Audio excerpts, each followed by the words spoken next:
आपका कोई भी सपना हो 1 मिनट में पूरा हो सकता है। फिर चाहे वो एक नया घर लेना हो, एक नई कार लेना हो या फिर एक नया बिजनेस स्टार्टअप, आप बैंक से लोन लेकर ये सब सपने कुछ ही देर में पूरा कर सकते हो। लेकिन सोचो कभी ऐसा हो कि आपके पास बिल्कुल भी सेविंग्स ना हो और एकदम से कोई इमरजेंसी आ जाए, लाइक शादी का खर्च, बच्चे के एजुकेशन फी या कोई और मेडिकल इमरजेंसी। लेकिन जब आपको पैसे चाहिए तो बैंक, लोन एप्स या फिर कोई आपका अपना सब लोन देने से मना कर दे, तो आप एकदम से पैसा कहाँ से लेके आओगे? मुझे तो ऐसा सोच के भी डर लग रहा है, लेकिन इन सब से बचा जा सकता है अगर आप आज की पूरी सीरीज को लास्ट तक देख लेते हैं। तो अगर आपको इमरजेंसी में इंस्टेंट पर्सनल लोन चाहिए तो उसके लिए आपको अभी इसी वक्त से बहुत सारी बातों का ध्यान रखना होगा, ताकि जब भी हमें पैसों की जरूरत हो हमें इंस्टेंट पैसा मिल जाए। नेक्स्ट 10 मिनट में आपको सारी बातें बताई गई है किस तरह से आप किसी भी बैंक से बहुत ही फास्ट लोन अप्रूव करवा सकते हो, कौन सा लोन सबसे महंगा होता है जिसको आपको अवॉइड करना चाहिए, और वीडियो का लास्ट पार्ट तो मोस्ट इंपोर्टेंट है, तो उसको तो बिल्कुल भी स्किप मत करना। Now let's begin. तो सबसे पहले बात करते हैं कि लोन हमें लेना कब चाहिए। अगर आप किसी अमाउंट पर एनुअल 11 से 12% इंटरेस्ट पे कर रहे हो तो ये भी जरूरी होना चाहिए कि आप उस अमाउंट का ऐसे इस्तेमाल करो कि उसकी वैल्यू आपके इंटरेस्ट पे करने से ज्यादा हो। फॉर एग्जाम्पल, हर किसी का सपना होता है कि वो हायर एजुकेशन ले, लेकिन फाइनेंशियल प्रॉब्लम होने की वजह से एजुकेशन नहीं ले पाता। लेकिन आप अगर वास्तव में अपने बच्चों की एजुकेशन देना चाहते हो तो आप उसके लिए एजुकेशन लोन ले सकते हो, क्योंकि आपको आपके बच्चे के एजुकेशन के साथ कॉम्प्रोमाइज नहीं करना चाहिए, बाद में वो पैसे कमा के दे देगा। अब बात करते हैं कि अगर आपको बैंक से लोन चाहिए तो कैसे जाने कि आप एलिजिबल हो भी या फिर नहीं। वैसे तो बहुत सारे बैंक है जिनकी लोन देने के लिए अलग अलग टर्म्स एंड कंडीशन होती है, लेकिन जो मोस्ट कॉमन सबसे पहली कंडीशन होती है वो होती है आपकी मिनिमम एज 21 ईयर्स की होनी चाहिए और ज्यादा से ज्यादा 60 ईयर्स एज हो सकती है। दूसरी कंडीशन ये है कि आपके पास कोई भी जॉब या फिर मंथली अर्निंग का सोर्स होना चाहिए, क्योंकि बैंक आपके महीने की और साल की कमाई को देखकर ही आपको लोन देने का डिसीजन लेता है। तीसरी कंडीशन ये है कि आपका सिविल स्कोर अच्छा होना चाहिए और क्लीन ट्रांजैक्शन हिस्ट्री आपकी फाइनेंशियल स्टेबिलिटी को दिखाता है। अच्छा सिविल स्कोर तब होता है जब आप बैंक से लोन लेकर टाइम से सारी ईएमआई को पे कर देते हैं। इससे बैंक के साथ आपका अच्छा बिहेवियर बन जाता है और बैंक के लिए आपको लोन देना काफी आसान हो जाता है। हर टाइप के लोन के लिए एक स्पेसिफिक एलिजिबिलिटी क्राइटेरिया होता है, जैसे कि अगर आपको एजुकेशन लोन चाहिए तो आपका किसी रिकॉग्नाइज्ड कोर्स के अंदर ही एडमिशन होना जरूरी है। और इसके अलावा बैंक किसी भी तरह के लोन के लिए कुछ जरूरी डॉक्यूमेंट्स भी मांगता है, जैसे कि आपका आधार कार्ड, पैन कार्ड, आपके सैलरी स्लिप का प्रूफ, और कुछ बैंक आपसे रेजिडेंट सर्टिफिकेट भी मांगते हैं कि आप यहाँ कितने साल से रह रहे हो। ये क्राइटेरिया हर बैंक के अलग अलग हो सकते हैं, तो किसी भी बैंक से लोन लेने से पहले आपको बैंक एम्प्लॉय से डिटेल में सारी बातें कर लेनी होंगी। उसके बाद अगर आप एलिजिबल हो और आपके पास पूरे डॉक्यूमेंट्स है तो बैंक से लोन लेना काफी बेहद आसान हो जाएगा।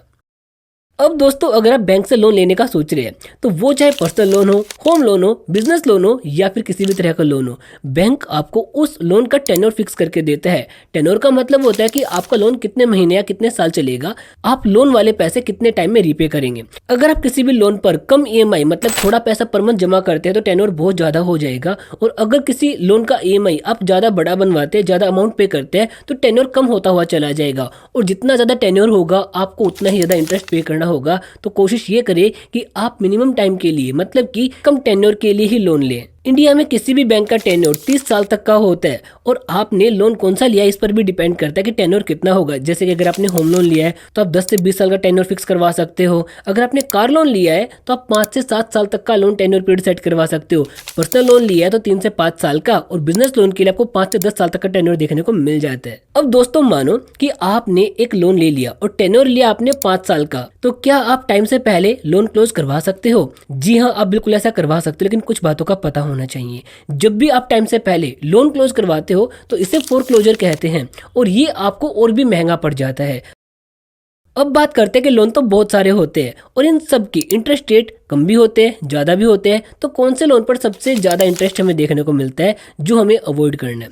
तो दोस्तों, जब भी आप बैंक से लोन लेने जाते हो तो बैंक सिक्योरिटी के लिए आपसे कुछ डॉक्यूमेंट्स मांगते हैं। अगर आप होम लोन लेते हैं तो आपसे बैंक आपके घर की रजिस्ट्री, खसरा और नक्शा मांगता है। इसके अलावा घर में आग लगने या घर में चोरी हो जाने का बीमा भी मांगता है। और बिजनेस लोन लेते हैं तो आपके फर्म के पेपर आपसे मांगता है, असेट्स के पेपर मांगते हैं। ये एक तरह की सिक्योरिटी होती है जिसमें आप अपना पैसा और प्रॉपर्टी गिरवी रखते हैं ताकि कि अगर आप लोन पे नहीं कर पाते तो बैंक उन सभी को बेचकर अपना पैसा निकाल ले।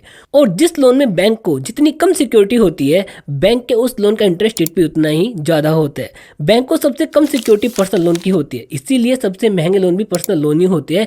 ये लोन आपको आपकी क्रेडिट हिस्ट्री के बेस पर मिलता है।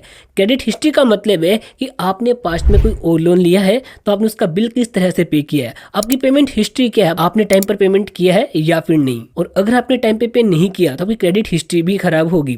पर्सनल लोन के केस में इंस्टेंट अप्रूवल्स भी हो जाते हैं। इसके अलावा अच्छी बात यह है कि बहुत कम डॉक्यूमेंट लगते हैं।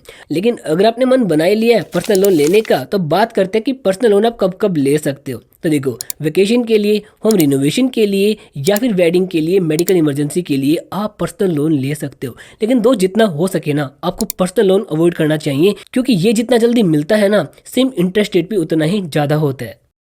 अब बात करते हैं सबसे मेन टॉपिक पर कि अगर आपने लोन ले लिया है पर आप चुका नहीं पा रहे हैं और बैंक आपको बार बार धमकी देता है, परेशान करता है, तो क्या करें। दोस्तों, जब इंडिया में लॉकडाउन लगा था तो बहुत सारे लोगों की जॉब चली गई थी और उस समय जिन्होंने किसी प्राइवेट फाइनेंस कंपनी से, सरकारी बैंक से लोन ले रखा था, वो 3-3, 4-4 महीने तक लोन का EMI और इंस्टॉलमेंट पे नहीं कर पाए। ऐसे में फाइनेंस कंपनी और बैंक ने शुरुआत में 2-3 महीने तक कुछ नहीं कहा, लेकिन जैसे 3 महीने हुए कंपनीज ने नोटिस किया कि आपका लोन NPA में चला गया है। NPA means non performance assets. अब आपको किसी भी हालत में लोन देना पड़ेगा, अदरवाइज आपका घर या आपकी प्रॉपर्टी सब बैंक बेच सकता है, कब्जा सकता है। और इससे परेशान होकर लोगों ने क्या किया, बाहर से पैसा लेकर लोन चुकाना शुरू कर दिया। इसके लिए RBI ने लोगों के लिए 2 ऑप्शन दे दिए। First one is moratorium and second settlement moratorium. इससे क्या होता है कि आप बैंक से 3 से 6 महीने का टाइम ले सकते हैं। इस दौरान आपको कोई EMI पे नहीं करनी होती, लेकिन इसका एक नुकसान ये भी होता है कि जिन 6 महीने की आपने EMI नहीं भरी, उनका टोटल इंटरेस्ट टोटल अमाउंट में जुड़ जाएगा। मतलब कि अगर आपने 5 लाख रुपए का लोन लिया है और 6 महीने का इंटरेस्ट रेट 12,000 होता है, तो 12,000 5 लाख में जोड़ दिया जाएगा और फिर आपको 12,000 पर भी सेम इंटरेस्ट देना होगा जो कि आपका 5 लाख पे लग रहा था। तो इन केस अगर आप लोन नहीं चुका पाते, EMI नहीं आ पाते, तो आप इस फैसिलिटी का भी यूज कर सकते हो। इसके अलावा RBI ने दूसरा ऑप्शन दिया था सेटलमेंट का।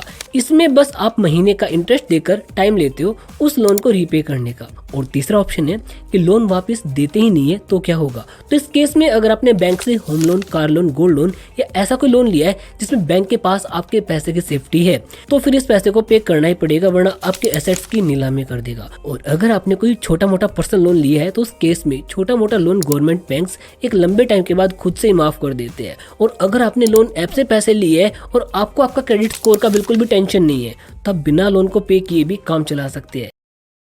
ये हमारी सीरीज का लास्ट पार्ट है, जहां मैंने आपको बताया है टॉप 5 उन टिप्स के बारे में जिनका अगर आप अभी से ध्यान देते हैं तो इमरजेंसी में आपको तुरंत लोन मिल जाएगा।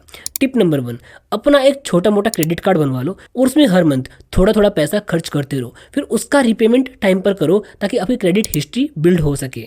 एक बात का और ध्यान रखना कि आपका जो क्रेडिट लिमिट है ना, उसका आपको केवल 30% तक यूटिलाइजेशन करना है, उसके बाद का पैसा खर्च नहीं करना। ये आपका अच्छा बिहेवियर दिखाता है और आपका जो क्रेडिट स्कोर है वो बहुत ही फास्ट स्पीड से बढ़ता है। टिप नंबर 2, अगर आपका क्रेडिट कार्ड नहीं बना है तो आप पेटीएम पोस्टपेड का यूज कर सकते हो, जिसमें आपको बिना किसी कंडीशन के पोस्टपेड लिमिट मिल जाती है और टाइमली रीपे करने पर एक अच्छा क्रेडिट हिस्ट्री बनना शुरू हो जाता है। टिप नंबर 3, ऑल्सो एक फैक्टर और है जिसके बारे में बहुत ही कम लोग जानते हैं कि अगर आपका बैंक बैलेंस अच्छा होता है तो आपको लोन फटाफट से मिल जाता है। Tip number 4, complete documents. अब जैसे बैंक वाले आपसे डॉक्यूमेंट मांगे, फटाफट से उनको सारे डॉक्यूमेंट एक साथ पकड़ा दो ताकि वो बिना कोई बहाना बनाए इंस्टेंट आपका लोन अप्रूव कर दें। And for your kind information, अगर आप पर्सनल लोन लेते हैं तो अपना 6 मंथ का सैलरी स्लिप, अगर आप कार लोन लेते हैं तो अपना ITR एंड कंप्यूटेशन CA से पहले ही बनवा लो, फिर आपको लोन देने से कोई भी मना नहीं करेगा। Tip number 5, try with patience. जितना जल्दबाजी आप बैंक के सामने करेंगे, लोन आपको उतना ही महंगा पड़ेगा, उतना ही ज़्यादा इंटरेस्ट देना पड़ेगा। तो आप सब्र से काम लो, हो सकता है कि आपको 1-2% इंटरेस्ट कम देना पड़े। तो friends, I hope you enjoyed this series. Thanks for watching.